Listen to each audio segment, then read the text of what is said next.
مسلمون. وقال عز وجل: يا أيها الذين آمنوا اتقوا الله وقولوا قولا سديدا يصلح لكم أعمالكم ويغفر لكم ذنوبكم ومن يطع الله ورسوله فقد فاز فوزا عظيما. اللهم إنا نسألك علما نافعا ونعوذ بك من علم لا ينفع. اللهم انفعنا بما علمتنا وعلمنا ما ينفعنا وزدنا علما إنه ولي ذلك والقادر عليه. Dengan nama-namanya yang husna dan sifat-sifatnya yang mulia, kita memohon kepada Allah Azza wa Jal agar memberikan kepada kita ilmu yang bermanfaat dan menjauhkan kepada kita dari ilmu yang tidak bermanfaat. Dan kita mohon kepada Allah Ta'ala agar diberikan keberkahan dari majelis ilmu. Kita memohon kepada Allah Azza wa Jal agar kita diberikan taufik oleh Allah Azza wa Jal untuk mengamalkan seluruh ilmu yang kita pelajari kemarin-kemarin, hari ini dan yang akan datang. Teman-teman yang dirahmati Allah Azza wa Jal, pencarian jati diri. Pencarian jati diri. Sesi pertama kali ini kita akan membahas tentang pencarian jati diri.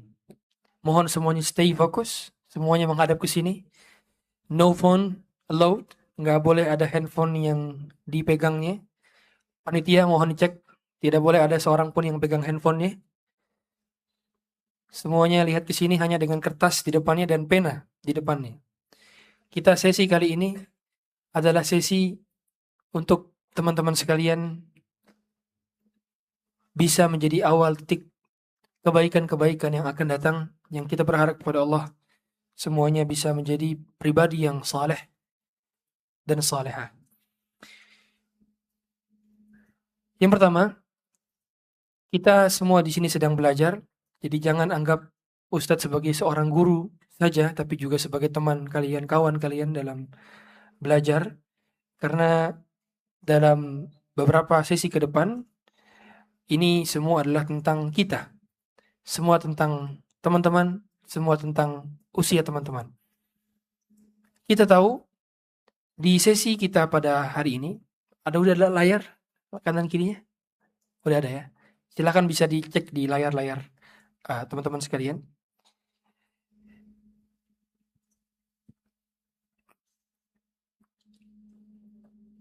Ini bukan sekedar ceramah, ini bukan sekedar satu arah, atau bukan sekedar guru yang sedang mengajar di atas mimbarnya, tapi bersama-sama kita akan mendalami sebetulnya kita di usia sekarang ini mau ngapain. Di usia sekarang ini sudah berada di titik yang mana, di level yang mana, dan kita ini siapa dan harus berbuat apa. Pernah gak kita ngerasain sebelumnya kita ini siapa sebetulnya? Mau jadi apa? Kenapa aku ada di sini? Pernah berpikir gak? Siapa yang bisa kasih jawaban? Ada mikrofon? Oke. Masih ada hadiah? Oke. Siapa yang bisa maju ke depan kasih jawaban? Sebenarnya kamu siapa? Kamu mau jadi apa? Dan kenapa kamu ada di sini? Siapa yang angkat tangan? Silakan, kamu angkat tangan. Ya. Maju ke depan, maju. Sebutkan nama dan asal dari mana. Masya Allah nih, sini. Silakan. Siapa namanya? Hegel. Hegel. Hegel. Oke, Hegel. Hegel ini siapa? Hegel Adalah anak mama. anak mama. Nggak ada yang salah, benar. Anak mama. Semua kita anak mama, benar? Semua kita anak mama. Emang ada yang anaknya selain manusia? Nggak ada kan? Anak mama. Hegel adalah manusia, betul? Ya, Hegel mau jadi apa? jadi Mau jadi apa? YouTuber. Jadi YouTuber. Masya Allah. Jadi YouTuber. Hegel, tahu gak kenapa Hegel diciptakan oleh Allah ke dunia ini? Tahu. Untuk apa? Untuk apa? beramal soleh. Beramal soleh, Masya Allah. Silakan kasih hadiah. Kak Rizky, kasih hadiah. Masya Allah. Oh ya, hadiahnya beng-beng ya. Silakan. Dapat 2. Terima kasih. Insyaallah. Silakan duduk lagi Hego. Jadi semua kita adalah manusia yang Allah menciptakan kita di dunia ini sebagai seorang hambanya dan khalifah. Sebagai apa? Hamba Allah dan khalifah. Khalifah Allah. Khalifah artinya pengganti Allah untuk mengurusi alam di dunia ini. Kemudian mengapa kita ada di sini? Karena kita untuk beramal soleh. Tujuan dan goals kita adalah untuk menjadi sebaik-baiknya hamba. Menjadi sebaik-baiknya manusia. Menjadi sebaik-baiknya makhluk Allah. Dan kita di sini untuk diciptakan dan untuk menyembahnya. Makanya Allah katakan, وَمَا خَلَقْتُ الْجِنَّ وَالْإِنسَ إِلَّا لِيَعْبُدُونَ. Dalam surah Al-Dzariyat, Allah katakan tidaklah aku ciptakan jin dan manusia kecuali hanya untuk beribadah. Jadi tugas kita di dunia ngapain? Beribadah. Semua aktivitas kita adalah ibadah. Semua aktivitas teman-teman sekalian di dunia ini adalah ibadah. Teman-teman hadir ke kajian, ibadah. Teman-teman berangkat sekolah, ibadah. Teman-teman menyaut atau menjawab dari panggilan orang tua, ibadah.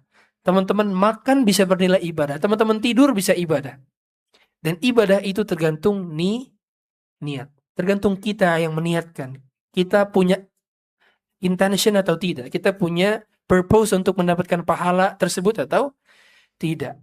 Sehingga nantinya Allah akan kembalikan kita nanti ke haribaannya dan Allah akan masukkan kita ke dalam surganya. Jadi tujuan kita dihidupkan adalah untuk kembali pulang. Kok kembali pulang, Ustadz? Karena dari mana ayah kita berasal? Dari mana?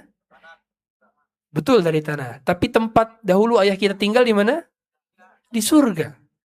Dahulu ayah kita pernah tinggal di surga. Kemudian turun ke dunia untuk menjalankan kehidupan aktivitasnya. Dan ayah kita dikembalikan. Dan semua kita pun hakikatnya sedang menjalani bagian dari sunnatullah untuk menjalani kehidupan untuk kembali pulang. Sehingga dunia ini bukan tempat untuk main-main. Dunia bukan tempat untuk santai-santai. Dunia adalah tempat untuk beribadah. Semua beribadah. Bahkan main bolanya kita bisa dinilai ibadah kalau ingin mencari kesehatan. Bahkan duduk kita bersama teman untuk ngobrol dan ngobrolnya bermanfaat, itu bisa bernilai ibadah. Maka kita harus paham apa itu jati diri. Apa itu jati diri? Ada next slide sini. Apa itu jati diri? Di halaman keempat. Apa itu jati diri? Teman-teman yang dirahmati Allah, jati diri adalah yang pertama, teman-teman mengetahui navigasi atau arah.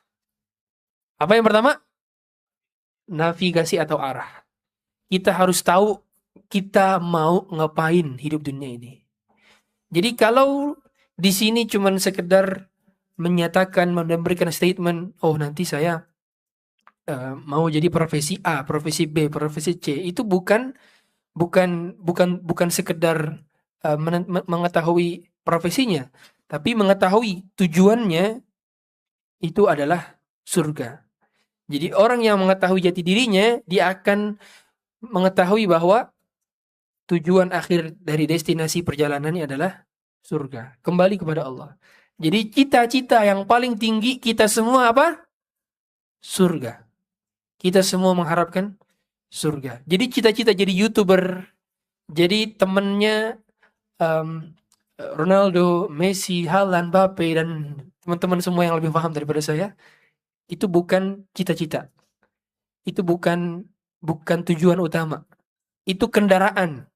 Sehingga mau jadi dokter, pilot, lawyer, YouTuber, ataupun gamers, ataupun apa lagi?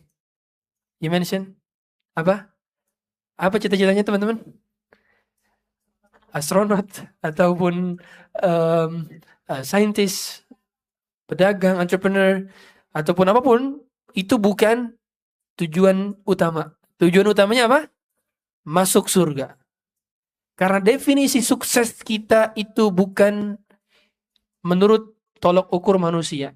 Bukan menurut apa kata mama, apa kata ayah. Tujuan sukses atau parameter sukses kita adalah ayat Quran. Dan Allah mengatakan, "Faman zuhziha 'anil nar wa udkhilal jannata faqad faz." Siapa yang selamat dari neraka dan dimasukkan ke dalam surga, maka dialah yang sukses. Berarti definisi sukses kita itu apa? Masuk surga. Masuk surga. Berarti semua kita yang kita ngelihat orang-orang di atas, baik pemain bolanya, baik YouTubernya, itu belum ada yang sukses. Belum ada yang sukses. Karena satu-satunya tolok ukur kesuksesan adalah masuk surga. Yang kedua, setelah kita mengetahui arah, kita harus mengetahui nilai. Kita harus mengetahui value kita. Kita harus mengetahui tentang konsep keimanan. Jadi nilai ini adalah tentang keimanan. Jadi orang yang punya jati diri, dia punya value, dia punya nilai. Dia nggak terombang-ambing. Saya ingin nanya, coba siapa berani angkat tangan, akan dikasih hadiah lagi. Apa tantangan terbesar menjadi seorang remaja? Siapa yang angkat tangan? Silakan, yang pakai peci. Berani, maju ke depan. Nah, insyaallah. Saya senang nih dengan remaja-remaja yang berani semua nih. Semuanya berani ya. Jangan ada yang malu-malu. Oke. Silakan maju ke depan. Insyaallah. Jadi karakter remaja itu harus berani angkat tangan. Bahkan saya pengennya semuanya kalau bisa angkat tangan. Tapi yang paling cepat yang bisa ke depan. Sebutkan siapa namanya. Dari mana asalnya? Nama saya Rashid. Rashid. Dari mana? Asal sekolah. Asal ya sekolah boleh. Asal sekolah saya dari SMP Azhar Islamic School. Tantangan terberat untuk remaja itu menurut saya ya, pertama mungkin di gadget. Soalnya di gadget pasti banyak tantangannya seperti doom scrolling lah, atau mungkin main kecanduan game. Sebenarnya saya nggak sebenarnya ya kecanduan kayak game berlebihan lah. Sebenarnya sih saya nggak anti game sih, soalnya saya juga suka main game lah. Ya habis itu juga mungkin kalau di luar ya, selain di gadget ya, mungkin ke pergaulannya ya, mungkin di pergaulan sekolah ada yang seperti di pergaulan sekolahnya mungkin yang membuat ini misal tantangannya. Kemudian yang paling berat dihadapkan ketika di sekolah itu diajak ngapain? Yang kiranya menurut orang-orang kebanyakan nih bandel nih. Apa diajak apa? Ya, sejujurnya sih untuk yang paling berat di sekolah sih untuk ini ya, untuk dalam hal pergaulan sih mungkin ke ucapan kali ya. Soalnya kan kalau di sekolah kan kayak budaya kan kayak agak kayak sebenarnya nggak boleh ngomong kayak LG lo atau gue kan. Ya di sekolah, tapi karena emang di sekolah emang banyak yang ngomong lo gue, jadi akhirnya ya kepengaruh ngomong lo gue. Oke, berarti yang susah itu adalah menjaga ucapan ya. Oke, kalau misalkan yang terberat dari sisi orang tua, apa tantangan terberat ketika berkomunikasi dengan orang tua? Mungkin masalah keterbukaan kali ya. Soalnya kan mungkin kayak kalau misalnya kalau misalnya ke orang tua kayak takut dimarahin kalau misalnya nilainya jelek lah, atau mungkin belum ngerjain tugas lah, itu mungkin ya. Tapi mungkin saya berusaha mungkin untuk mulai terbuka lah. Nilainya bagus 10. Kelas berapa Rashid? Kelas berapa? Sekarang mau naik kelas 9 Ustaz. Masya Allah, barakallahu fiik. Silakan kasih hadiah. Ini keren sekali jawabannya. Barakallahu fiik. Ini Rashid sebenarnya saya ingin tanya banyak yang lain, tapi beliau sudah menyampaikan secara lengkap ya, dari orang tua, kemudian sekolah, teman. Kita tahu seluruh orang di dunia ini itu berusaha untuk menggerus nilai-nilai yang kita anut dan kita miliki secara prinsip, sehingga akhirnya kita ngerasa kita tidak berada di jalan yang benar. Kita tahu tadi ada teman-teman yang boleh jadi menghasut kita untuk berbuat yang tidak benar, ataupun contoh-contoh yang tidak baik yang kita lihat di lapangan, ataupun dengan tontonan kita yang kita lihat sehari-hari, itu membuat kita akhirnya nggak ngerasa yakin dengan apa yang kita pilih dari sebuah nilai. Makanya mengapa keimanan itu sangat butuh banyak doa. Semua kita butuh doa. Semua kita butuh minta tolong kepada Allah. Semua kita butuh untuk minta istiqamah. Karena nggak ada satupun di antara kita yang bisa bertahan kecuali dengan pertolongan dari Allah. Jadi teman-teman yang sekarang bisa ikut kajian, teman-teman yang tadi sekolahnya di tempat-tempat yang lingkungannya baik, kemudian orang tuanya juga yang suportif, itu semua kenikmatan, dan mintalah pertolongan kepada Allah Ta'ala untuk membuat itu semua ditambah kenikmatannya oleh Allah Azza wa Jalla dan dipertahankan sebagai sebuah kenikmatan. Kemudian yang ketiga, jati diri, it's all about choice. Ini tentang pilihan. Jadi kalau kita salah memilih di awal, itu berarti jati dirinya yang salah dan keliru. Makanya mengapa kita semua setiap hari itu dihadapkan di antara choices. Semua pilihan. Pilihan mau bangun tidur sebelum subuh atau bangun tidur ketika subuh. Atau setelah subuh bahkan. Pilihan mau sebelum tidur itu baca doa atau nggak baca doa. Pilihan mau nonton A atau B. Mau nonton match A atau match B. Pilihan. Pilihan mau pilih olahraga A atau olahraga B. Pilihan mau ikut teman A atau ikut teman B. Pilihan. Life is all about choice. Hidup adalah tentang pilihan. Jadi kalau kita salah memilih di awal, kita akan sulit untuk memilih kebaikan-kebaikan yang lain. Dan teman-teman harus punya prinsip pada pilihan-pilihan. Karena tantangan terberat menjadi seorang remaja adalah peer pressure.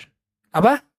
Peer pressure. Peer pressure itu tekanan secara komunitas, secara kawan-kawan, teman-teman. Itu yang paling membuat kita akhirnya terpengaruh dengan kebanyakan teman-teman di luar sana. Akhirnya asalnya nggak ngerokok jadi coba-coba ngerokok. Gara-gara teman-temannya ikut ngerokok. Asalnya boleh jadi nggak pernah berkata kotor, tapi karena teman-temannya berkata kotor, untuk ngerasa to fit in the community, akhirnya memulai untuk berucap kata-kata kotor. Awalnya boleh jadi nggak suka membuang-buang waktu dengan dunia game yang melalaikan. Bukan berarti Ustadz mengharamkan game. Game boleh dengan kapasitas dan proporsional ya. Semua kita pada akhirnya bermain.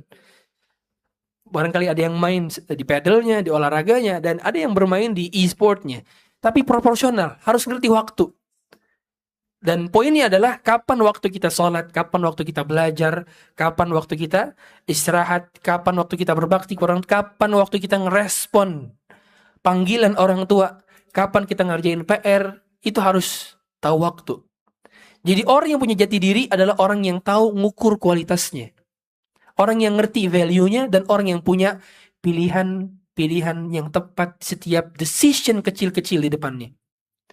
Jadi jati diri tentang 3 hal. Yang pertama tadi apa? Arah. Kalian harus tahu arah. Dan kita semua harus tahu arah. Mau kemana? Dan semua teman-teman harus punya target. In short term, medium term, and long term. Semua harus punya target. Dalam kehidupan, kalau kita nggak punya target arah, kita akan kebingungan. Dan kita nggak akan tahu vision kita yang jelas. Sekarang siapa yang berani maju ke depan menjelaskan apa target short, medium, and long termnya? Angkat tangan. Short itu sekitar sebulan sampai 3 bulan. Kalau medium itu sekitar setahun sampai 2 tahun.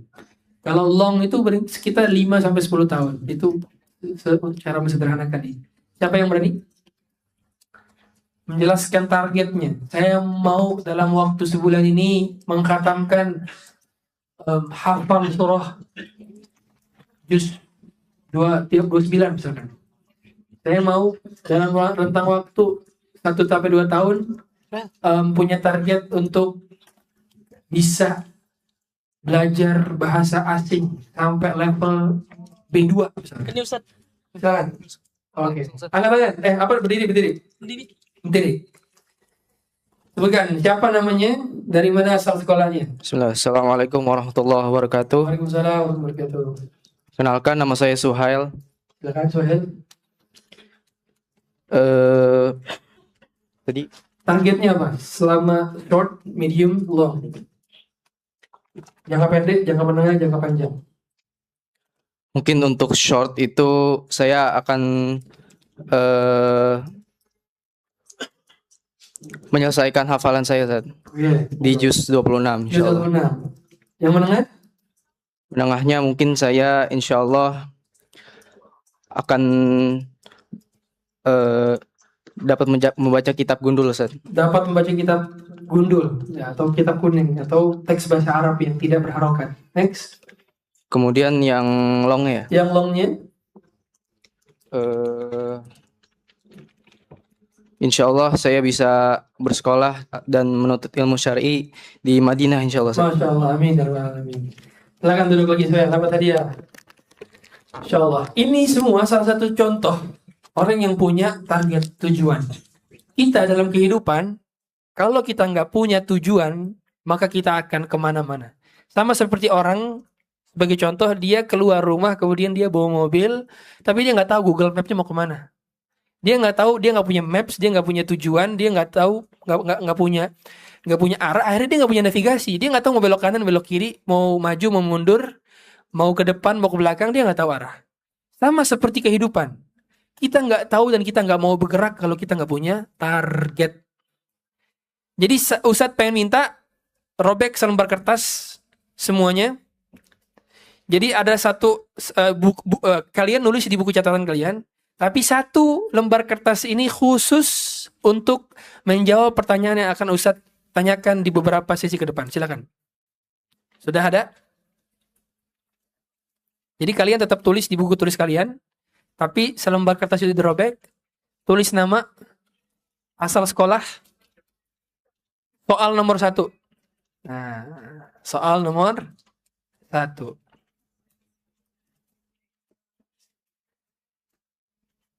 Dalam kurang waktu dari 30 detik, sebutkan soal nomor 1 ya. Sebutkan target dalam waktu 1 bulan, ingin apa? 1 bulan ini kita mau ngapain? Tulis. Mau ngapain? Coba dicek panitia, ada yang nggak nulis apa nggak? Ada yang punya kertas atau tidak? Semuanya semua ya? Oke. Tulis apa yang menjadi target dalam 1 bulan ini.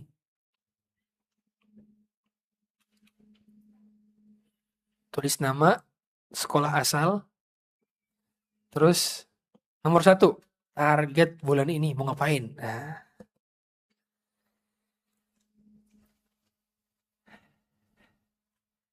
Karena kalau kita tidak punya target, hidup kita akan banyak blundernya, akan banyak salahnya, akan banyak gagalnya. Karena seorang pilot saja, dia nggak mungkin menerbangkan pesawatnya kalau dia nggak punya rute perjalanan. Kalau dia nggak punya tujuan destinasi. Begitu pula seorang nahkoda, tidak akan mau berlayar dengan kapalnya kalau tidak tahu destinasi pelabuhan akhirnya. Begitu pula seorang driver dalam hal ini. Kalau dia berperjalanan tanpa tahu arah, dia akan lama sampainya. Orang itu sampai kalau berada di rel yang benar. Orang itu akan sampai di perjalanan kalau dia berada di stasiun yang benar. Jadi harus tahu. Nomor 1 ya, target 1 bulan. Yang kedua, target dalam waktu 1 tahun. Mau jadi apa? Mau ngapain? Mau khatamin apa? Mau baca apa? Mau jadi pribadi seperti apa? Bebas. Silakan tulis. What's top of your mind? Apa yang ada di atas kepala kita? Langsung write it down.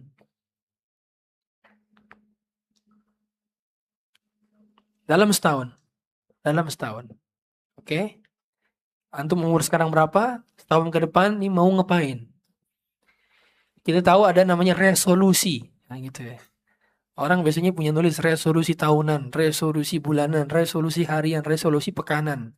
Kayak gitu. Dan setiap orang-orang besar dia punya target dalam hidup. Dia nggak ngasal-ngasalan. Hidup ini adalah tentang nafas-nafas yang kita tidak bisa kembalikan lagi. Kita nggak bisa balikin nafas yang habis kita hirup tadi.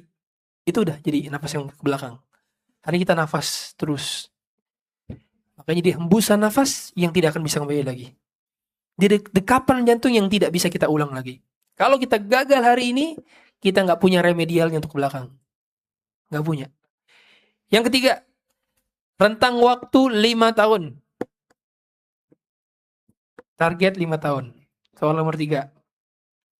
Rentang waktu 5 tahun. Mau ngapain? Selama 5 tahun ini mau khatamin apa? Mau masuk universitas mana? Mau masuk sekolah mana? Mau menjadi pribadi yang seperti apa? Mau target.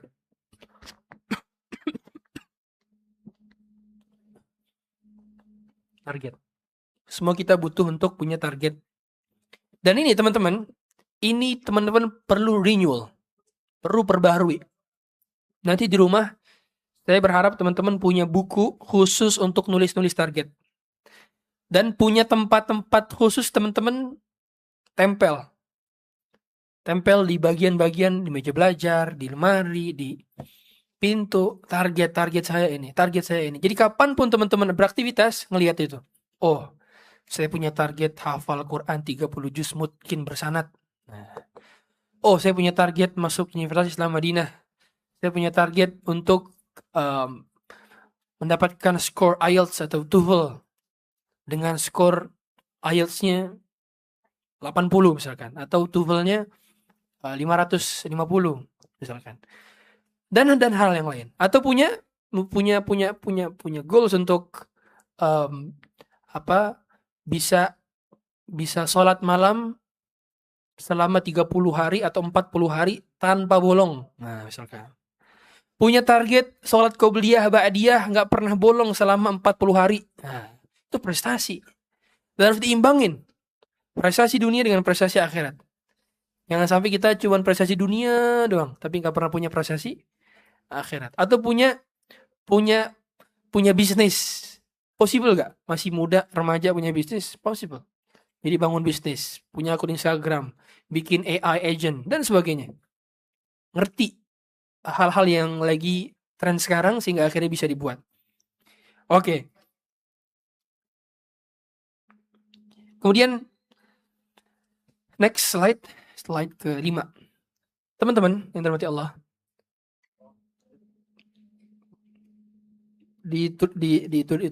Dipisahkan dulu kertasnya.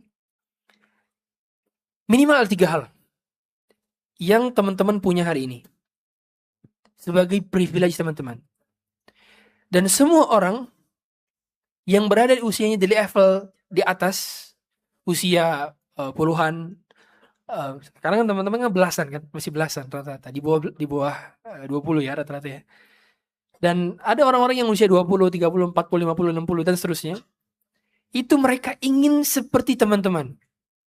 Minimal 3 hal ini yang teman-teman punya dan mereka nggak punya. Yang pertama, kalian punya waktu. Apa privilege teman-teman kalian? Yang pertama, waktu. Your time is your value. Teman-teman punya waktu, itu adalah harta terbesar yang kita punya. Jadi harta terbesar yang kita punya itu apa? Waktu. Bukan iPhone, bukan skin Mobile Legend, bukan apa lagi? Skin Roblox, bukan apa lagi? Apa? Yang paling sering kebanyakan, coba siapa yang bisa angkat tangan? Hah? Akun FF ya. Apa? Diamond. Top up Roblox. Free Fire. Apa lagi tadi? Bukan itu. Itu bukan aset. Itu bukan aset kita. Aset terbesar kita adalah waktu. Dan kalau orang barat mengatakan time is money, waktu adalah uang. Tapi kalau dalam Islam, waktu lebih berharga daripada uang. Time is more precious and more priceless than money, than gold. Waktu selalu lebih berharga daripada emas, perak, skin Roblox, skin FF, skin you name it, apapun itu namanya. Yang jelas waktu selalu berada di level tertinggi. Karena semua orang terkaya di dunia hari ini, mereka berani dinolkan lagi asalkan balik ke masa muda. Pernah ada statement dari para elit bahwa mereka punya, kalau dikasih satu wujud permintaan, dan mereka dinolkan lagi, artinya mereka nggak punya aset sama sekali, mereka punya satu. Mereka ingin satu doang. Mereka ingin kembali ke masa lalu. Mereka ingin berada di masa-masa seperti kalian. Makanya ada sebuah syair. Ala laita syabab ya'udu yauman fa ukhbiruhu bima fa'ala al-mashibu. Boleh jadi kalau misalkan saya ingin kembali kepada masa muda, saya akan kasih tahu bahwa masa tua itu tidak akan bisa kembali. Apa yang akan dikerjakan oleh orang-orang yang telah ubanan itu nggak bisa diulang lagi. Jadi your time is your valuable asset. Waktu adalah aset yang paling berharga. Kalau kita nggak bisa ngontrol waktu kita, habis waktu buat game, habis waktu buat nonton bola, habis waktu buat main Roblox, FF, flexing skin, flexing diamond, apapun itu namanya, teman-teman nggak ngerti berarti betapa berharganya aset yang teman-teman punya. Jadi teman-teman punya hal yang berharga. Yang kedua, ini di buku catatan tulisnya, bukan di kertas. Yang teman-teman punya hari ini adalah yang orang-orang dewasa itu inginkan dari usia sekitar kita adalah teman-teman punya kebersamaan dengan orang tua. Apa? Kebersamaan dengan orang tua. That togetherness itu adalah aset yang paling berharga bagi orang-orang yang sudah berjauhan dari orang tua, sudah merantau dari orang tua, sudah menikah, sudah punya anak. Mereka ingin bersama orang tua mereka. Mereka ingin tinggal lagi bersama orang tua mereka. Mereka ingin tiap hari dibuatin sarapan lagi sama orang tua mereka. Mereka ingin tiap weekend itu keluar bersama orang-orang tua mereka. Itu yang mereka harapkan saat ini dari usia teman-teman. Silakan nanti tanya deh ke orang tua, mama papa, kira-kira apa yang paling mama papa rindukan kalau seandainya ada kesempatan untuk balik lagi ke masa muda? Pasti mereka akan mengatakan, saya tidak akan mau mengulangi kesalahan saya di masa muda di mana saya banyak menyia-nyiakan kebersamaan bersama orang tua. Dan teman-teman punya aset itu. Apa aset yang paling berharga setelah waktu? Apa? Kebersamaan dengan orang tua. Jadi, kebersamaan dengan teman sekolah, teman nongkrong, teman di luar, teman FF, teman Discord, teman Roblox, teman Mobile Legends, apapun itu namanya, itu bukan aset kita. Kebersamaan kita dengan orang tua adalah aset terbesar kita. Jadi kalau kita mau menghabiskan waktu bersama mereka. Kalau kita mau curhat kepada mereka. Kalau kita mau ngobrol sama mereka. Kalau kita mau kasih senyuman kepada mereka. Kalau kita mau kasih hadiah kepada mereka. Karena akan ada momen teman-teman sudah susah ketemu mereka lagi. Akan ada momen teman-teman gak bisa ngobrol sama mereka lagi. Yang kalau ngobrol harus by phone. Harus video call. Gak bisa pegang tangannya kapanpun. Gak bisa kecup tangannya kapanpun. Gak bisa peluk jasadnya kapanpun. That's the most valuable thing in life. Yang itu kita gak punya orang dewasa hari ini. Banyak yang merantau. Banyak yang orang tuanya sudah meninggal. Dan kalau sudah meninggal, ada satu aset milik orang tua yang gak bisa digantikan oleh siapapun. Apa aset? Siapa yang bisa angkat tangan? Apa aset yang hanya dimiliki oleh orang tua kita dan gak bisa digantikan oleh apapun? Silakan. Angkat tangan. Kasih hadiah nih, Kak Rifki. Apa aset yang dimiliki orang tua, tapi itu gak bisa digantikan dengan siapapun dan apapun? Silakan. Yang teman-teman bisa minta itu kapan saja, selama orang tua masih ada. Apa asetnya? Cinta dan kasih sayang mereka dan masakan dari orang tua kita. Masya Allah, kasih hadiah. Masya Allah, cinta dan kasih sayang. But you miss one thing. Silakan, siapa yang angkat tangan berani selain dari apa yang disampaikan? Silakan angkat tangan. Nanti harus lebih banyak lagi hadiah karena akan ada sesi. Angkat tangan, maju ke depan. Aman Ustaz. Silakan maju ke depan. Ada? Apa yang tadi selain disampaikan jawabannya, kasih sayang, cinta, masakan, ya. Apa yang nggak orang lain bisa gantikan? Kenalan dulu. Silakan aja kenal dulu tadi. Assalamualaikum warahmatullahi wabarakatuh. Nama saya Atala. Salah. Untuk jawabannya itu anak soleh yang selalu mendoakan orang tuanya. Oke.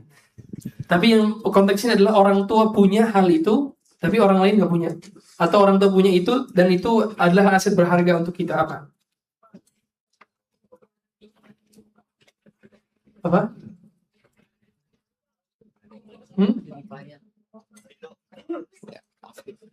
Oke, kasih hadiah. Oh, ini apa ini? Siapa bisa jawab? Silakan. Ya.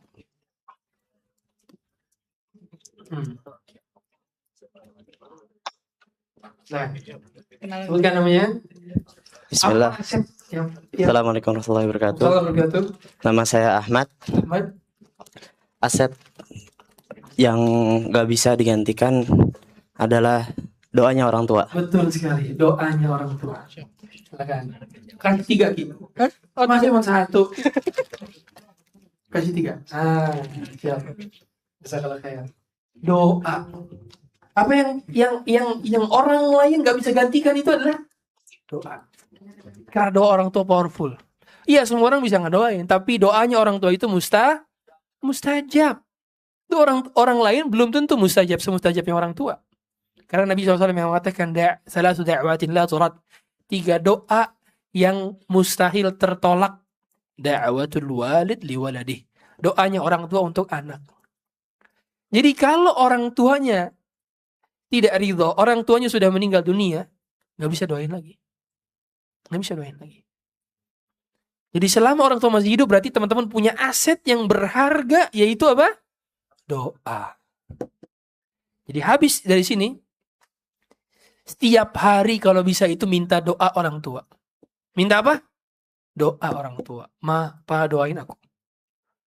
Ami lagi. Umi, Abi doain aku. Papa, Mama doain aku. Bapak, Ibu doain aku. Minta doa setiap hari. Jadi jangan sampai ada satu hari kita miss minta doa. Kapanpun mereka masih hidup, minta doanya. Karena Anda sedang diberikan aset dan harta yang jauh lebih berharga daripada dunia dan segala isinya. Itu doa mereka. Yang ketiga, hal yang dimiliki oleh kalian yang tidak dimiliki oleh kebanyakan orang adalah chances, opportunities, kesempatan untuk menentukan masa depan, kesempatan untuk menentukan arah tujuan, itu masih kebuka chance lebar. Orang-orang di usia 30, 40, 50 itu semakin sedikit chancesnya, kesempatannya, opportunity-nya makin sedikit. Contoh, orang yang sudah berkarir di dunia, contoh sebagai seorang arsitek, untuk pivot jadi karir lain susah, nggak mudah. Orang yang usia 50, contoh, dia sudah bekerja sebagai karyawan swasta 30 tahun misalkan di kantor nih. Ini untuk pivot jadi pembisnis susah usia 50. Mau starting his new business is not easy. Tapi bagi kalian, opportunity kebuka. Mau jadi apa, mau jadi siapa, kebuka hari ini. Karena kalian punya path yang masih panjang. Punya jalur yang masih longgar, lowong. Ibarat kata nih kalian dihadapkan dengan berbagai macam jenis pintu. Mau masuk pintu saja, it's available. Ini kebuka, tersedia. Tapi kalau ulang di usia 30 atau 20 aja itu udah kepentok tuh. Ternyata jurusan yang diambil salah. Akhirnya nggak sesuai dengan karir. Akhirnya nggak perform. Akhirnya nggak semangat. Tapi teman-teman semua bisa mengarahkan itu. Dan bagaimana cara kita ngetahui saya potensinya di mana ya? Saya kelebihannya di mana ya? Adalah dengan istikharah. Apa? Istikharah. Jadi habis dari sini, tugas teman-teman 1, istikharah. Siapa yang sudah pernah sholat istikharah angkat tangan? 1, 2, 3, 4. 5, 6, 7, 8, 9, 10, 11, 12. Ya sekitar 10% baru nih. 10%. Berarti lebih banyak yang belum sholat istiqoroh. Sholat istiqoroh itu teman-teman, itu sekedar sholat 2 rakaat, sunnah 2 rakaat. Kemudian setelahnya berdoa. Ya Allah, bila ini baik untukku, pilihkanlah. Bila ini tidak baik untukku, maka jauhkanlah. Itu sekedar kayak gitu. Itu sholat istiqoroh.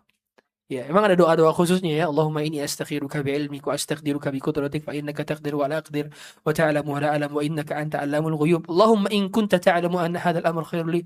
Agak panjang memang. Tapi kalau kita udah nangkep konsepnya, itu sudah sah dikatakan salat istikharah. Dan istikharah itu adalah salat untuk meminta arahan, masukan, konsul kepada Allah. Jadi sebelum kita konsul kepada siapapun dari manusia, konsul dulu kepada Allah dengan salat apa? Istikharah. Ini harus sering-sering.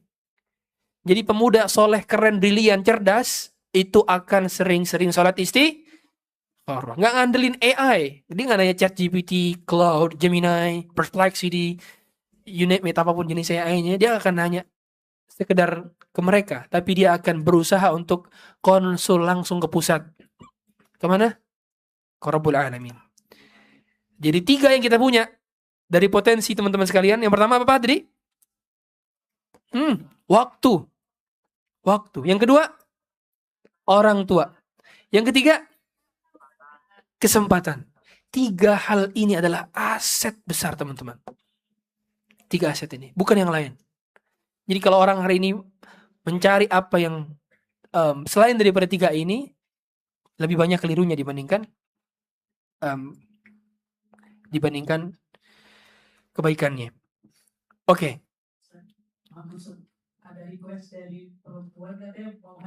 Oke, gimana cara ininya ya? Oh, ada mikrofon. Oke. Sekarang yang akhwat. Silakan yang akhwat. 2 kenikmatan apa yang paling sering dilalaikan atau paling sering dijual dengan harga yang murah? Silakan jawab. Ya, akhwat angkat tangan.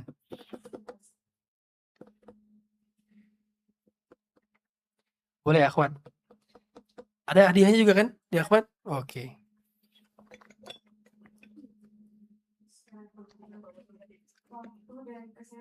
Betul sekali, waktu dan kesehatan. 2 hal inilah yang paling banyak dijual dengan harga yang murah. Kata Nabi SAW, ni'matan maghbudun fihima kathiru minan nas as-sihhatu wal faragh. 2 kenikmatan yang maghbun. Apa itu maghbun?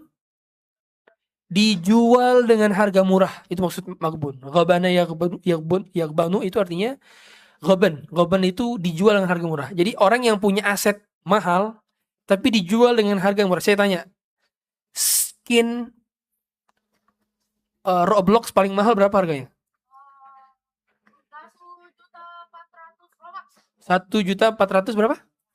Robux. Itu berapa rupiah? Oke. Misalkan skin. Oke. 1.400.000 tadi ya. Oke. Misalkan ada skin yang termahal itu cuman dijual 1 Robux doang. Robux ya tadi ya. Currency-nya Robux. Oke. Harusnya dijual 1,4 juta Robux. Tapi ternyata ada orang yang cuma jual 1 Robux.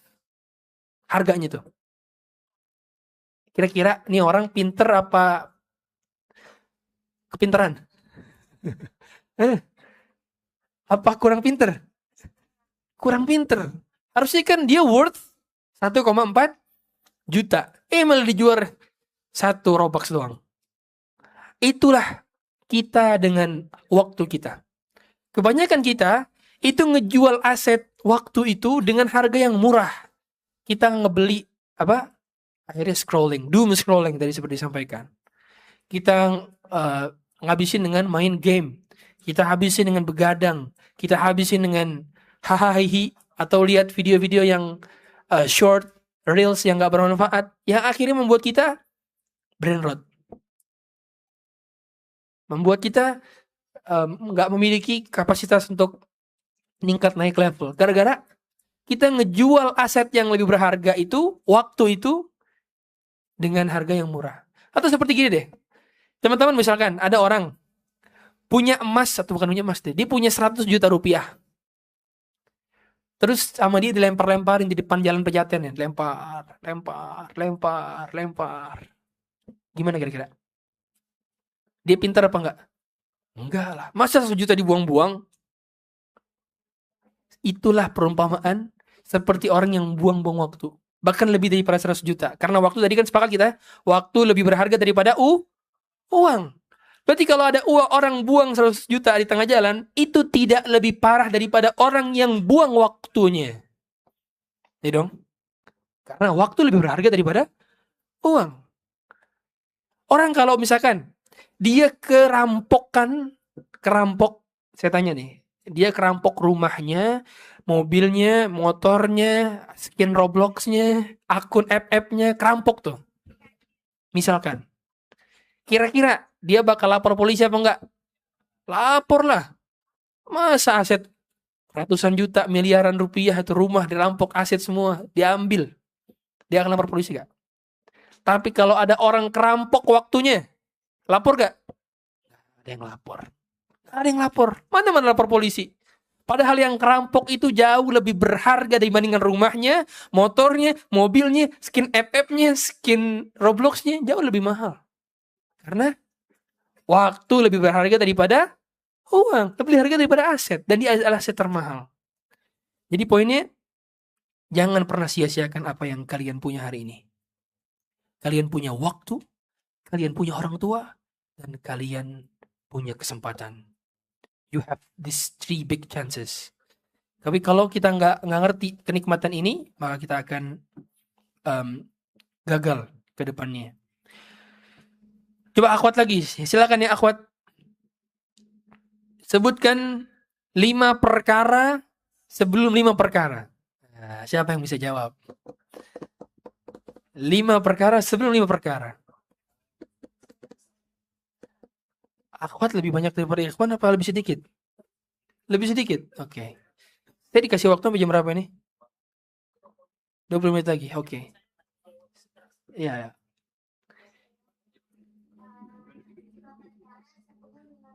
Ya.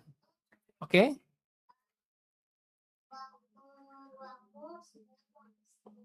Oke. Oke. Oke.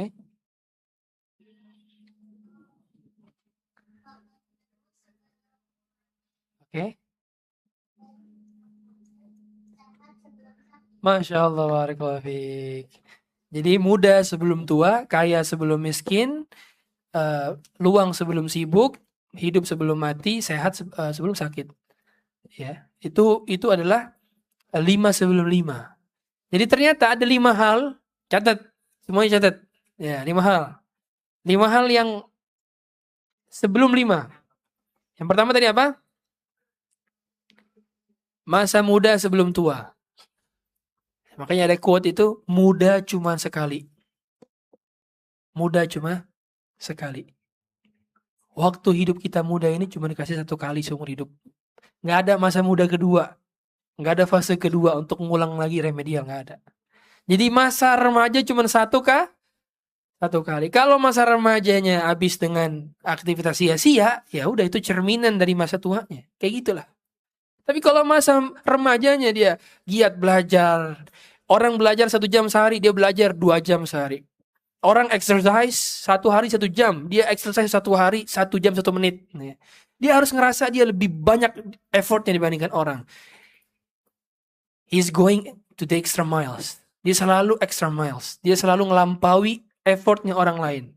Itulah masa remaja. Jadi yang pertama adalah masa muda sebelum masa tua. Yang kedua, tadi sehat sebelum sakit. Masa muda itu masa-masanya sehat. Di sini udah ada yang sakit asam urat? Nggak ada kan? Atau nggak tahu asam urat itu apa? Kolesterol udah ada? Belum. Diabetes sudah ada? Oh, nggak ada yang penyakitan di sini kan? Itu penyakit usia 30-an itu. 25 ke atas, ya, remaja jompo. Tapi kalau usia-usia kalian belum ada yang ngerasa penyakit itu. Jadi ini poin, kalian punya masa sehat sebelum sakit nanti. Kalian masih bisa kuat jalan. Makanya jangan dihabisin dengan rebahan. Kalau masa-masa sehat sekarang, gerak. Anak remaja itu paling anti banyak rebahan. Jadi gerak, main dalam konteks yang bermanfaat ya, main fisik. Dalam arti kita olahraga, lari, jalan, kayak gitu. Jangan cuma main handphone saja di depan layar atau nonton TV atau aktivitas lain. Yang ketiga tadi apa? Setelah masa muda sebelum masa tua, sehat sebelum sakit, lapang sebelum sibuk. Lapang sebelum sibuk. Kita lagi waktu lapang. Kita aktivitas cuma apa? Remaja itu aktivitasnya ngapain sih? Coba siapa yang bisa describe aktivitas dari bangun tidur sampai tidur lagi ketika liburan? Nah, angkat tangan. Yang akhwat, sorry, yang akhwat. Yang ikhwan udah. Yang akhwat. Akhwat, silakan akhwat. Describe your daily basis. Dari wake up sampai go to bed.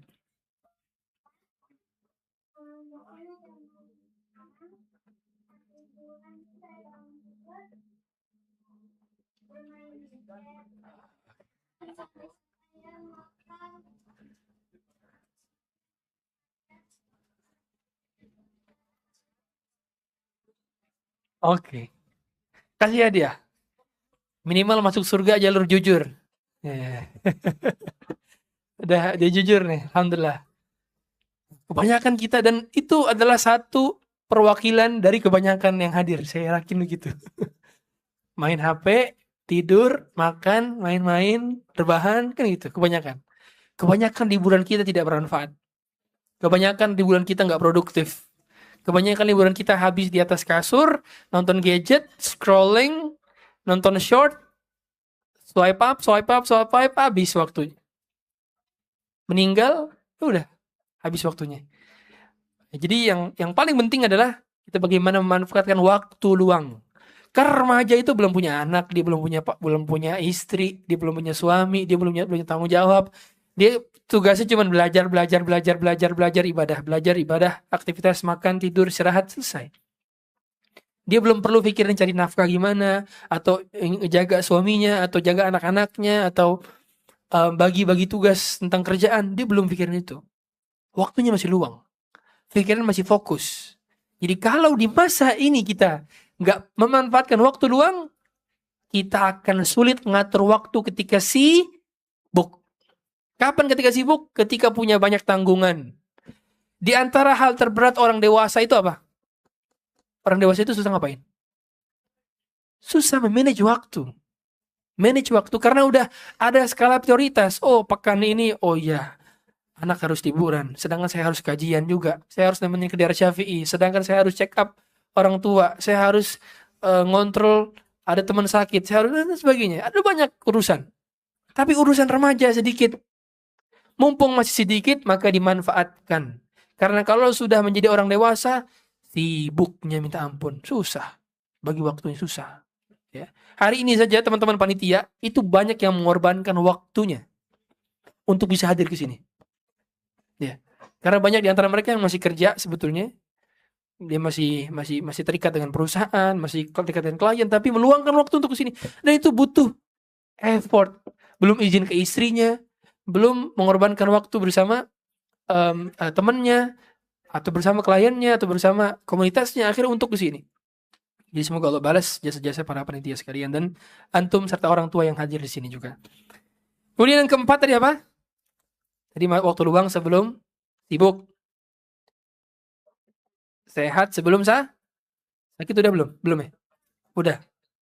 Hidup sebelum mati. Hidup sebelum mati.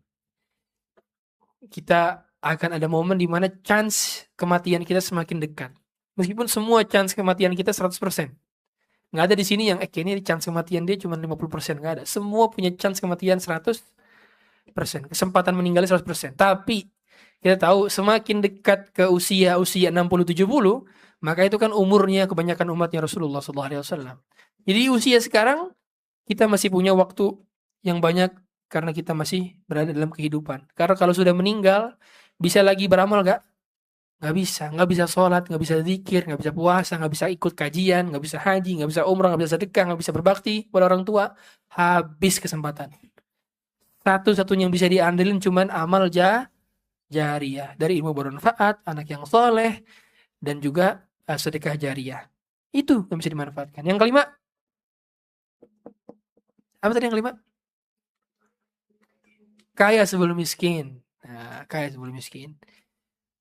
Kita tahu masa sekarang antum di cover kebutuhannya oleh orang tua kebanyakan. Akan ada momen di mana antum harus struggle sendiri nyari nafkah. Atau bergantung juga kepada suami dalam hal ini. Berganti nafkahnya. Tapi kalau laki-laki khususnya, itu akan ada masa di mana antum perlu struggle. Mikirin gimana besok mau kerja apa. Mikirin gimana nanti karirnya dan sebagainya. Dan sebelum itu, kita nggak mikirin itu. Maka dimanfaatkan. Ya. Dan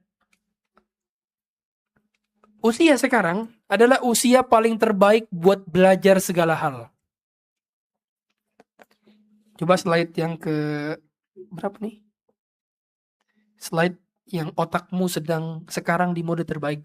Nah, itu slide-nya. Ada? Udah muncul? Otakmu sekarang di mode terbaik. Jadi di usia kalian yang 9 to 18, 9 ke 18, itu berada di fase-fase terbaik.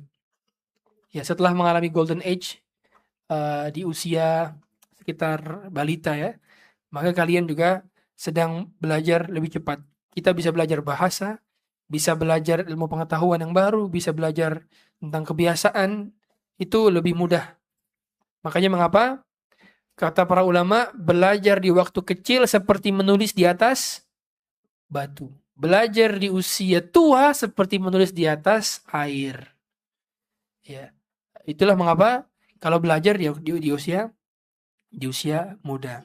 Coba yang akhwat, skill apa yang sedang dipelajari sekarang di luar sekolah?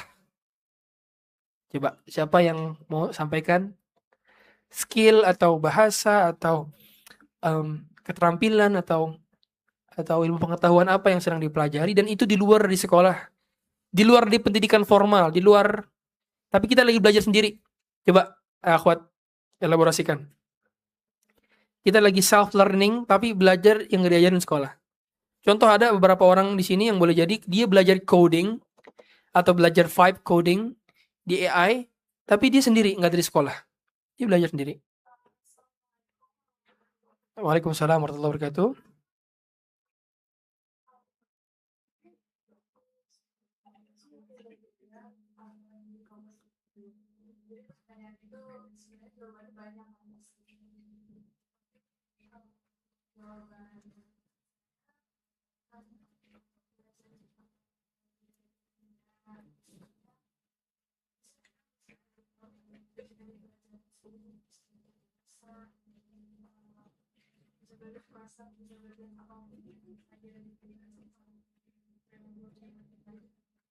Masya Allah, bagus.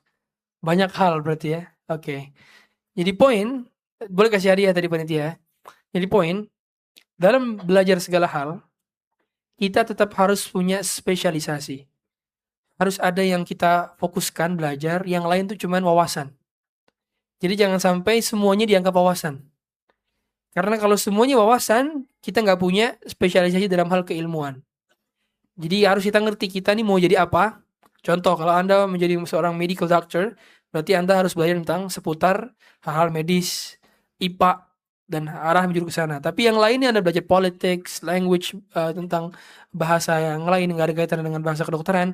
Kemudian belajar skill memasak, skill menjahit, skill apapun itu namanya, olahraga kah.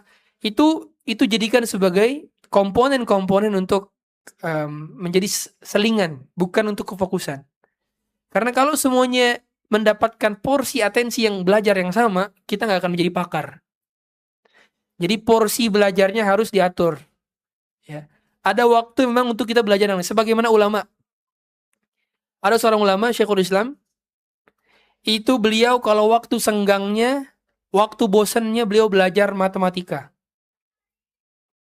Jadi kalau lagi waktu pusing-pusingnya mikirin permasalahan fikih, hiburannya adalah belajar matematika.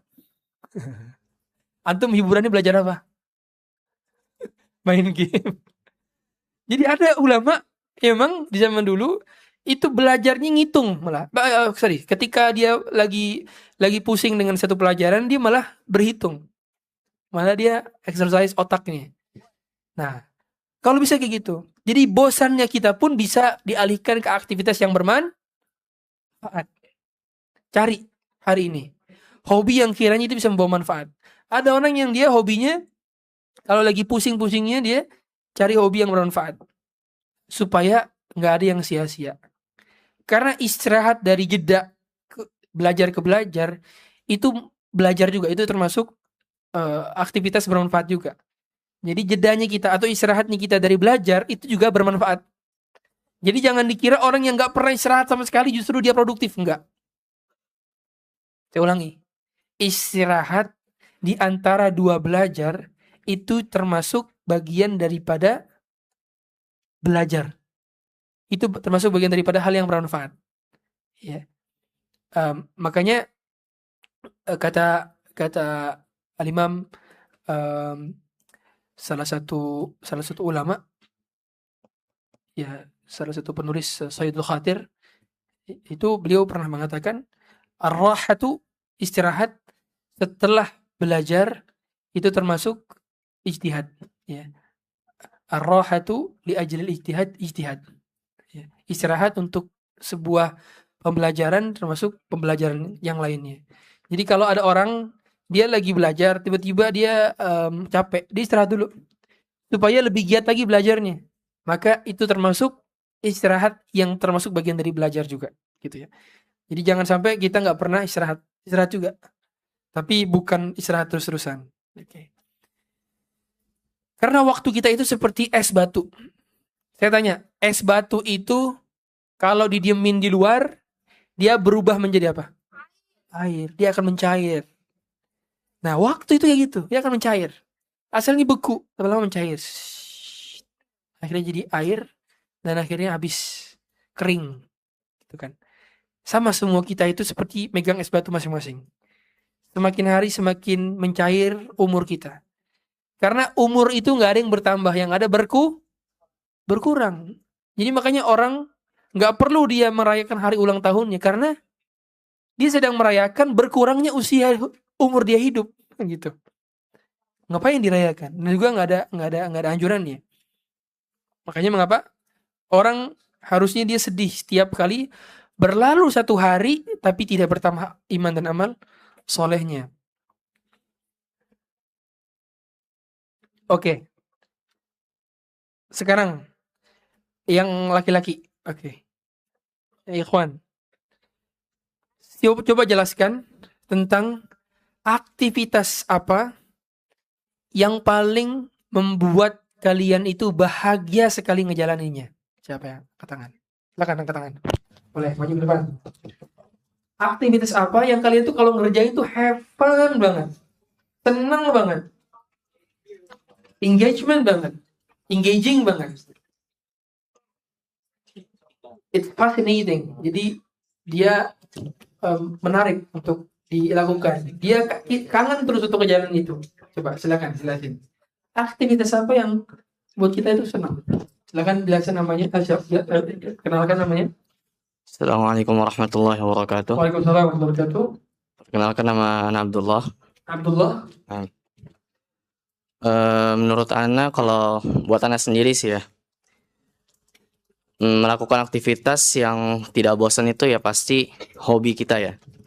Dan hobi orang tuh pasti beda-beda. Kalau Ana sendiri hobinya menulis, kadang-kadang menulis buku atau membaca buku, atau misalkan kegiatan outdoor lainnya seperti hiking, kemudian camping. Masya Allah. Boleh kasih hadiah. Masya Allah. Abdullah. Jazakallah khair Abdullah. Benar. Jadi aktivitas itu kita enjoy ngejalannya kalau itu menjadi bagian dari hobi kita. Kalau dia menjadi part untuk kita mengeluarkan endorfin kesenangan kita di sana. Karena memang aktivitas tersebut adalah yang kita senangi. Nah, bagaimana caranya membuat aktivitas bermanfaat itu menjadi kita senangi? Kan gitu ya. Karena yang paling sering menjadi tugas kita terkadang kita nggak enjoy ngejalaninya. Ngerjain PR, ngerjain tugas sekolah, ataupun ngerjain aktivitas yang disuruh orang-orang tua gitu. Gimana supaya kita engage? Yang pertama adalah berharap pahala. Berharap pahala. Mengapa orang bete disuruh orang tua? Coba, siapa yang berani angkat tangan? Apa penyebab kebanyakan anak seusia kita atau remaja itu malas ketika disuruh orang-orang tua? Angkat tangan. Silakan angkat tangan. Oke, maju ke depan. Saya senang nih, banyak yang berani angkat tangan. Saya pernah kajian remaja, sedikit yang angkat tangan. Oke. Sebutkan namanya, dari mana asalnya, sekolahnya. Tadi pertanyaan kenapa malas dipanggil orang tua? Iya, kenapa malas disuruh orang tua, dipanggil orang tua, dan disuruh-suruh orang tua? Atau ini pribadi antum ataupun yang lain? Oh, ya. Menurut antum gimana? Sebut nama dulu ya. Nama silakan. Nama saya Razan. Jadi kenapa banyak murid yang banyak anak-anak yang malas disuruh orang tua tuh mungkin karena mereka lebih sibuk sama gadgetnya. Kayak contoh misal mereka lagi main gadget nih, terus tiba-tiba disuruh, jadi kayak males atau enggak kayak marah gitu sama orang tuanya, kayak bilang males ntar aja. Jadi kebanyakan gara-gara orang tuanya main gadget atau kitanya main gadget? Oh, kitanya main gadget, mungkin orang tuanya nggak terlalu sibuk, pengen quality time gitu sama anaknya, cuma anaknya lebih pengen main sama temennya gitu. Oke, satu, silakan kasih hadiah. Dari Akhwat sekarang, selain jawaban ini, silakan. Satu menjawabnya karena anaknya lagi main gadget disuruh-suruh tiba-tiba, gitu kan? Coba Akhwat. Akhwat, silakan. Apa penyebab kebanyakan anak-anak seusia antum ini, kalau disuruh orang tua itu males. Waktunya keganggu. Kenapa keganggu?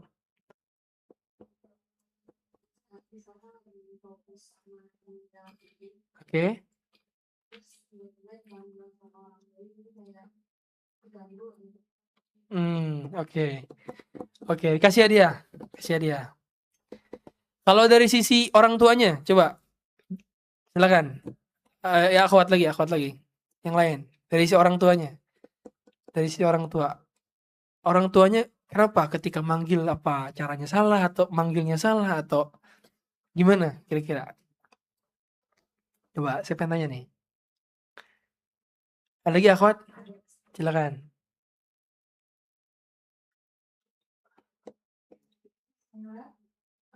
Mungkin karena cara penyampaiannya, cara memberikan itu, atau mungkin juga kadang kalau misalkan kita sebagai kakak nih yang disuruh atau kayak adiknya ngerasa nggak adil gitu ya, yang disuruh kakaknya mulu, adiknya kapan nih, gitu kan? Oke, kasih hadiah. Oke, ya. Bagus.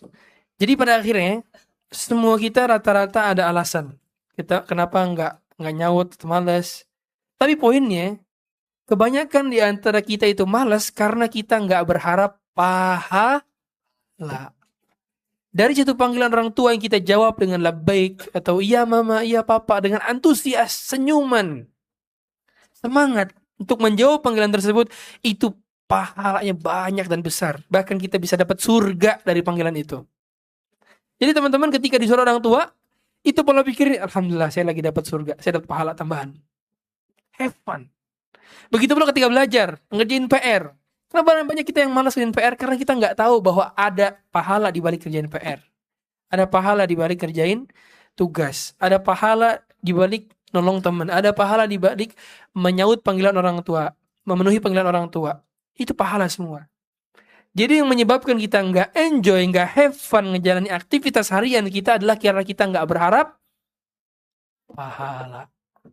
Jadi mulai sekarang, bagaimana caranya untuk enjoy di setiap aktivitas kita adalah mengharap pahala. Karena gini, saya tanya, mungkinkah 24/7-nya kita itu semuanya hal yang enjoy?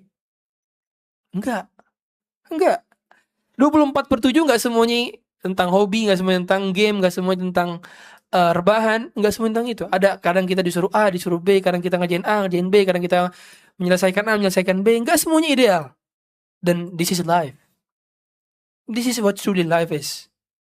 Inilah apa itu tentang hidup. Hidup itu menjalani apa yang tidak kita senangi kebanyakan. Tapi hidup harus terus berjalan. The show must go on. Makanya kita menjalani dengan mengharap pahala. Dan itu yang membuat kita bertahan untuk bisa menjadi pribadi-pribadi yang brilian, bahagia kapanpun dan bagaimanapun keadaannya. Jadi kalau kita have fun, enjoy, keadaannya mau kayak gimana pun akan terus bahagia apa enggak? Bahagia. Karena dia susah dapat pahala, dia senang dapat pahala. Dia dapat ujian dapat pahala, dapat kenikmatan dapat pahala. Semuanya pahala. Ini mindset yang harus dimiliki. Kalian di usia remaja akan mendapati hal yang tidak ideal nanti ketika dewasa. Jadi kalau hari ini kalian tidak mengharap pahala dari kegiatan kalian, kalian akan mudah burn out, mudah blunder, mudah jatuh, frustasi. Karena dunia tidak seindah yang kalian lihat di film-film.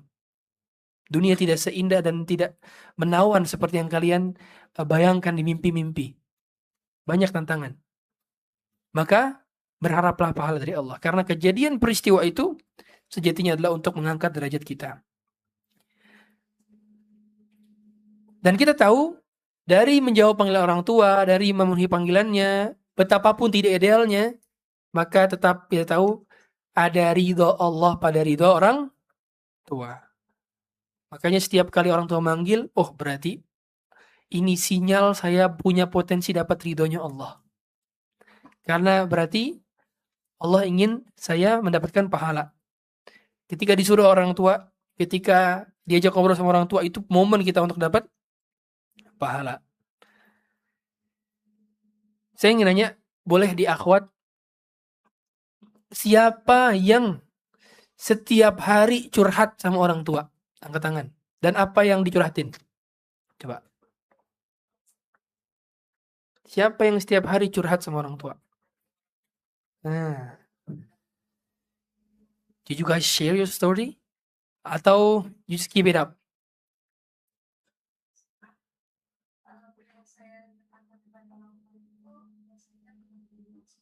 Oke.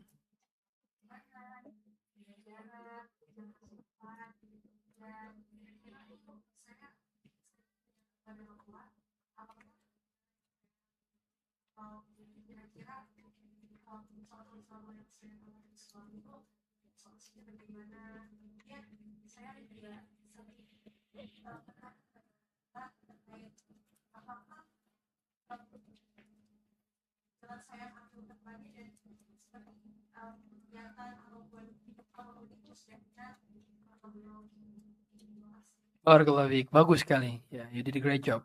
Jadi pada akhirnya setiap hari itu kalau bisa curhat, cerita kepada orang tua. Kita tahu kisah Nabi Yusuf. Salah satu pembuka ayat dalam kisah Nabi Yusuf itu, siapa yang tahu jawabannya? Oh, boleh tadi kasih hadiah. Coba yang ikhwan sekarang. Cerita Nabi Yusuf itu dimulai dari apa? Angkat tangan. Silakan angkat tangan. Ya, boleh maju ke depan. The story of Yusuf. The best story in Quran. Ahsan al-qasas yang Allah katakan. How Allah begin the story with. Silakan. Gimana Allah membuka cerita Nabi Yusuf di awalnya? Dengan dimulainya cerita Nabi Yusuf dengan Nabi Yusuf bercerita ke ayahnya tentang mimpinya mengenai matahari, bulan dan bintang yang bersujud kepadanya. Betul, barakallahu fiik. Ya. The story is really begin with how the Prophet Yusuf bercerita. Ya kan? Ceritanya tentang Nabi Yusuf yang bercerita. Kepada siapa ceritanya? Ke teman? Bukan. Ke teman di Roblox, di Discord? Bukan. Ke orang tua. Ke siapa? Ayah. Kita tahu, kebanyakan kita curhatnya ke ayah atau ibu? Ibu. Ada yang bapak juga ya? Wah, menarik. Bagus. Coba yang ke ibu angkat tangan. Yang lebih banyak ke ibu. Angkat tangan. Yang ke ayah sekarang, angkat tangan. Oh, lebih sedikit kan? Coba yang akhwat. Saya mau kasih lihat mau tahu juga. Yang ke ibu angkat tangan.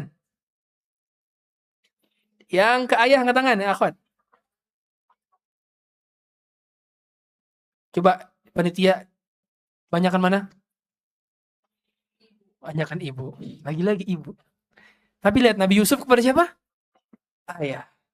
Berarti jawabannya adalah kalau ke ayah saja berani curhat dan banyak, apalagi ke ibu, gitu poinnya. Karena kebanyakan kita emang curhatnya ke ibu. Karena ibu lebih sering di rumah, ibu juga biasanya lebih komunikatif dibandingkan ayah ya. Maka Nabi Yusuf bercerita kepada ayah menunjukkan bahwa beliau juga dekat kepada ibunya, ya. Dan ini menjadi poin. Kisahnya orang besar itu dimulai dari kedekatan curhatnya kepada orang tua. Semua kita butuh curhat kepada orang tua. Ya. Kalian harus punya tempat curhatnya orang tua. Dan Nabi Yusuf itu cerita kepada orang tuanya. Ini menandakan bahwa kalian mulai dengan bercerita. Siapa yang setiap hari minta doa kepada orang tua, angkat tangan. Minta doa tiap hari. 1, 2, 3, 4, 5, 6, 7. Oke. Ada 5%. Setiap hari tugas kita berikutnya adalah selain curhat ngapain? Minta doa. Tulis. Mulai hari ini saya harus 2. 1. Minta doa orang tua setiap hari. Jadi harus setiap hari itu sering, Ma, Pa doain saya, Ma, Pa doain aku, Ma doain aku, Ma doain aku, gitu, Pa doain aku, minta doa terus setiap hari. Dan antum bawa aktivitas ini sampai meninggal, sampai orang tua meninggal atau antum yang meninggal. Ini juga berlaku bagi orang dewasa yang hadir di sini. Karena kebanyakan blundernya kita itu karena kita lupa kita punya malaikat yang hidup di sekitar kita. Itu ibu. Kita lupa itu. Padahal mustajab sekali doanya. Mau urusan sepelik apapun, coba ajak makan orang tua, kunjungi resto dan sebagainya. Kelar, itu masalah semua kelar atas izin Allah. Ya, dengan wasilah doa orang tua. Yang kedua, mengucapkan terima kasih kepada mereka setiap hari. Tulis. Ini dijalanin, diamalin ya. Jangan cuman di ini aja. Jangan cuman ditulis doang. Tapi diamalkan nantinya. Jadi setiap hari itu, apapun yang mereka lakukan, baik kiranya menurut kita itu sepele ataupun besar, kita harus terbiasa mengucapkan jazakumullahu khairan. Gimana? Jazakumullahu khairan. Karena ucapan rasa syukur terbaik itu dengan ucapan jazakumullahu khairan. Semoga Allah membalas jasa-jasamu. Semoga Allah membalas dengan kebaikan-kebaikan. Syukran ummi, syukran abi, syukran abah, syukran umma, syukran mama, syukran papa. Mengucapkan demikian. Terima kasih. Yang sebesar-besarnya. Ya. Dan yang ketiga, membantu sebelum disuruh. Apa? Membantu sebelum disuruh. Jadi anak yang akan membuat orang tua ridho salah satunya adalah anak yang inisiatif. Dia sebelum masuk pintu orang tuanya buka pintu. Sendal sebelum orang tua nginjak sendal dibalik sendalnya supaya dia bisa nginjak dengan mudah. Minum sebelum dia minum dibukain minumnya. Silakan. Gelas sebelum dituangin gelasnya. Piring sebelum mereka cuci, kita cuci piringnya. Ini baru karakter orang-orang yang hebat, orang-orang yang sukses di masa mendatang. Dan kita lihat orang-orang dewasa yang sukses-sukses dalam hal dunia dan akhiratnya, itu pasti punya hubungan baik sama ibu mereka. Pasti. Saya sepengalaman saya yang pernah lihat orang-orang yang mendapatkan posisi-posisi tertentu yang bermanfaat, nggak ada di antara mereka yang punya hubungan buruk sama orang tua. Nggak ada. Semua punya hubungan baik. Semua punya hubungan baik. Entah itu orang tuanya setiap hari di-serve, entah itu orang tuanya setiap hari dibopong, diantarin untuk sholat, entah ada itu yang orang tuanya setiap hari telepon minta doa, selalu di depan mata saya. Setiap kali ada orang lihat kayak gitu, nggak mungkin dia punya hubungan yang buruk sama orang tua. Nggak mungkin dia blok nomor orang tuanya. Nggak mungkin dia mencaci maki orang tuanya. Nggak mungkin dia jauh dari orang tua. Nggak mungkin. Dia pasti punya hubungan yang dekat. Meskipun dia jaraknya jauh dengan orang tua secara fisik, tapi dia dekat secara hati. Ini orang-orang yang banyak kita temui. Sehingga teman-teman yang dirahmati Allah Azza wa Jalla, teman-teman semua punya masa depan yang cemerlang. Maka 3 hal yang harus kita renungi. Coba halaman 24. Halaman 24, slide.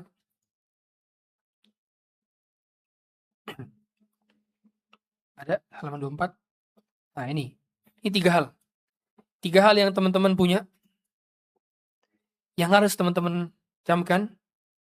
Ada yang pertama, teman-teman punya kesehatan, waktu luang, dan masa muda. Yang kedua, punya kebersamaan dengan orang tua.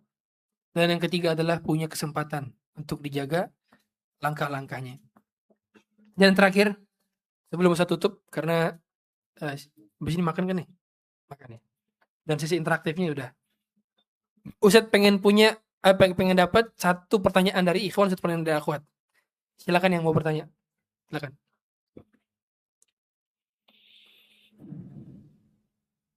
Kasih hadiah. Sebelum bertanya kasih hadiah. Jadi siapapun yang angkat tangan dan diberi kesempatan akan dapat hadiah. Baik dia nanya maupun ditanya. Baik, Ustaz. Bismillahirrahmanirrahim. Cek. Mana di sana? Bismillahirrahmanirrahim. Oh, belum nyala.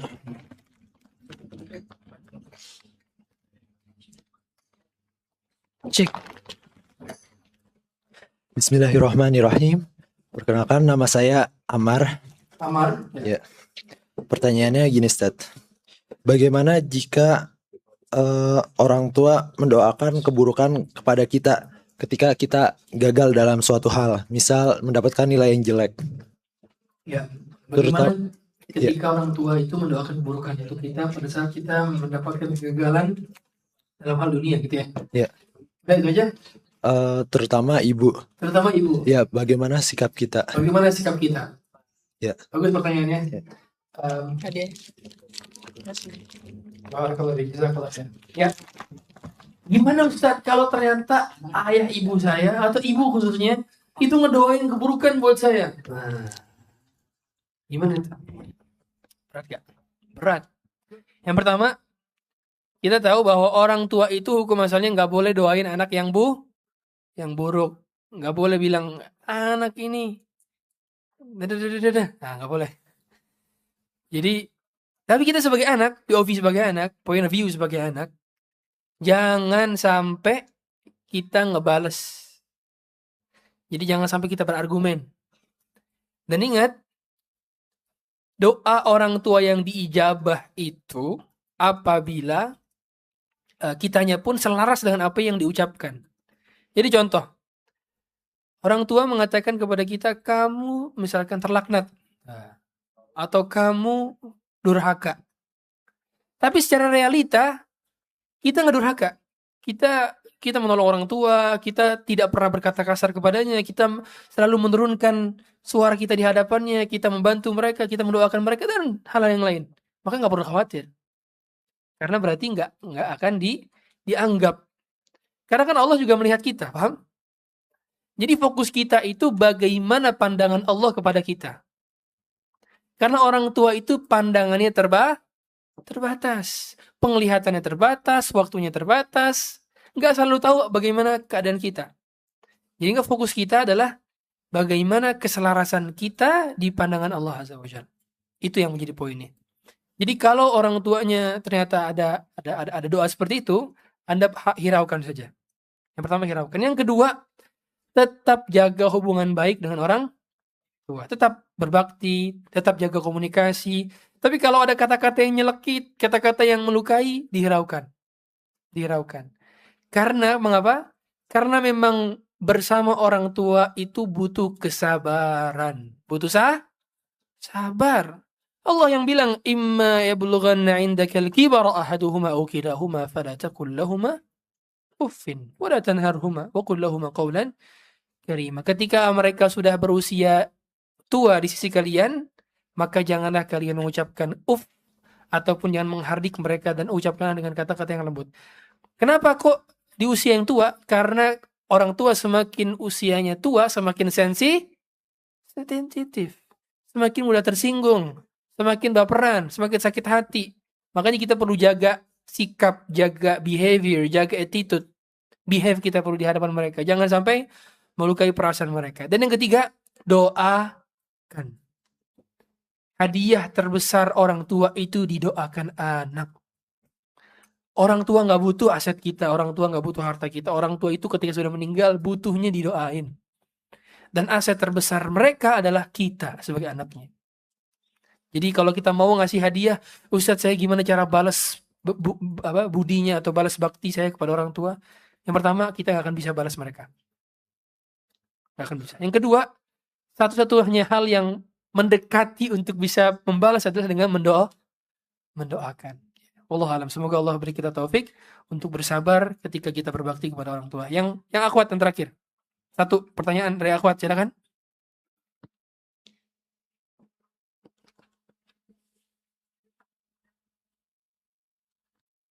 Ada yang akhwat nanya? Ada.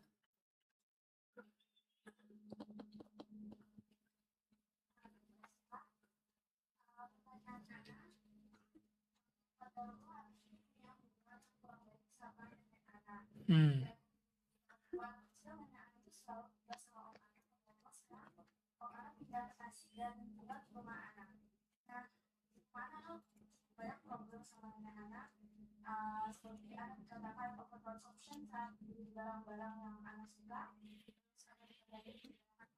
atau bentuknya, dan dalam Bu anak, padahal Bu anak malah kerja, atau kan itu kalau sudah bakal dilakukan seperti itu, karena jadi mau menyampaikan kurang nyaman kalau Ya, barakallahu fiik. Yang pertama, memang kita adalah ujian bagi orang lain dan orang lain adalah ujian bagi kita. Anak adalah ujian bagi orang tua adalah ujian bagi anak. Cucu adalah ujian bagi kakek dan nenek pun adalah ujian bagi cucu. Semua kita ujian. Bahkan kita adalah ujian bagi teman di kanan kiri kita adalah ujian bagi guru kita adalah ujian bagi orang yang terdekat maupun terjauh dari kita adalah ujian. Allah katakan waja'alna ba'dakum li ba'din fitnah atasbirun. Kami telah jadikan kalian kepada sebagian yang lain itu sebagai fitnah. Apa itu fitnah? Ujian. Fitnah itu maksudnya ujian dalam bahasa Arab. Sehingga Allah mengatakan di ayat yang setelahnya adalah atasbirun. Maukah kalian bersabar? Jadi yang pertama, hadapi dengan kesabaran. Hadapi dengan kesabaran. Yang kedua, kita boleh menceritakan hal-hal yang kiranya itu kita alami kepada orang yang tepat. Dalam hal ini kepada orang tua, kepada pihak yang tepat. Boleh menyampaikan kegelisahannya, keresahannya, boleh. Mengungkapkan itu boleh. Tapi yang paling penting lagi adalah ucapkan itu di dalam doa. Pernah gak kita berdoa? Coba. Saat kita ngerasa kita gak nyaman di rumah, di sekolah, kita berdoa. Sampaikan dalam doa. Keluhan itu sampaikan dalam doa. Karena tidak ada yang bisa mengubah keadaan orang kecuali Allah. Jadi teman-teman mau komplain ke orang tua, komplain ke presiden pun gak akan bisa. Untuk mengubah isi hati orang itu gak akan bisa. Satu-satunya yang bisa mengubah perilaku orang itu siapa? Allah. Bahkan diri kita saja tidak bisa mengubah diri kita sendiri. Teman-teman pernah gak ngalamin? Susahnya ngubah habit. Susah. Habit itu diubah susah sekali. Perilaku. Atau orang yang sudah keceplosan biasa berkata-kata kotor, tiba-tiba disuruh 1 hari nggak boleh berkata itu. Susah.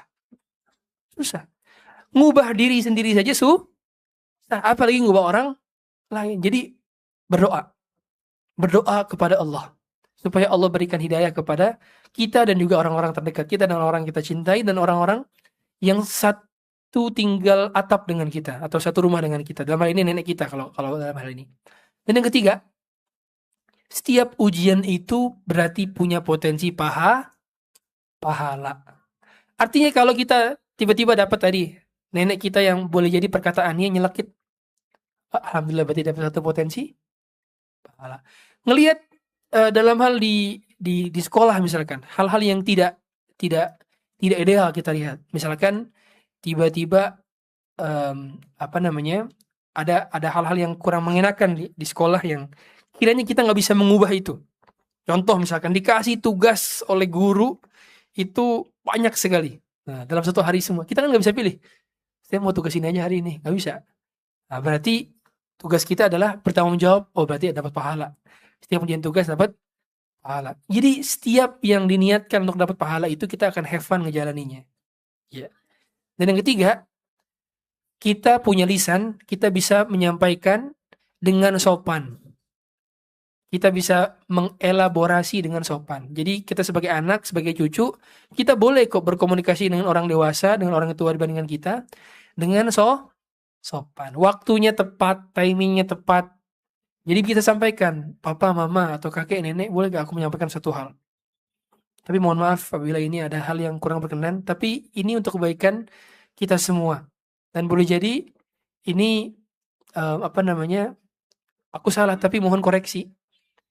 Dan semoga ini bisa menjadi perbaikan kita semua. Aku mohon maaf kalau ada kesalahan. Dan kita sampaikan dulu permohonan maafnya. Baru setelah itu kita sampaikan, ini kakek, nenek, jadi kemarin-kemarin aku tuh kurang nyaman kalau aku disampaikan begini. Boleh gak kira-kiranya dipilih kosakata yang kiranya lebih cocok buat aku? Dan sebagainya. Boleh menyampaikan itu dengan adab. Dengan apa?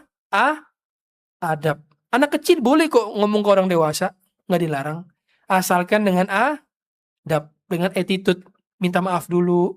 Cari waktu dulu. Doain. Semoga Allah mudahkan kakek, nenek, ayah, ibu untuk bisa mendapatkan keberkahan dari Allah. Doain dulu. Ucapkan salam terlebih dahulu di awal. Keren. Makanya kalau ada yang nanya dengan ucapin salam, terus doa. Assalamualaikum warahmatullahi wabarakatuh. Semoga Allah merahmati guru-guru kita, semua yang hadir, kaum muslimin sekalian. Ahsanullahi ilaikum. Mohon izin bertanya. Sampai terakhirnya. Wassalamualaikum warahmatullahi wabarakatuh.